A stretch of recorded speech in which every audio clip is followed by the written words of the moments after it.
So numpy అంటే like numerical python అని అర్థం. ఓకే, NUM న్యూమరికల్, PY అంటే python. Okay, so numerical python or numpy is a powerful python library. ఇక్కడ ఇంకొక point note చేసుకోవాలండి, powerful open source library అది. Okay, open source అంటే like it is freely available. Okay, over the internet అంటే like మీరు ఎప్పుడైతే Python install చేసుకుంటారో మీ machine లో, దాంట్లోనే మీకు numpy వచ్చేస్తుంది. జస్ట్ మీరు పిప్ ఇన్స్టాల్ numpy అని రాస్తే చాలు. అదేంటో మీకు చూపిస్తాను ఇప్పుడు ఎట్లా కోడింగ్ సెక్షన్ లో.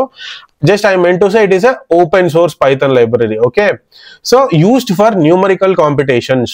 ఏదైనా న్యూమరికల్ డేటా ఉంది మీ దగ్గర, న్యూమరికల్ డేటా అంటే ఏంటండి, like it may be integers or whole numbers or floats అంటే డెసిమల్ వాల్యూస్. ఓకే, సో ఆ న్యూమరికల్ డేటా మీద మీరు న్యూమరికల్ కాంపిటేషన్స్ అంటే అగ్రిగేషన్స్ పర్ఫామ్ చేయొచ్చు, లేకపోతే ఫిల్టర్ చేయాలి డేటాని.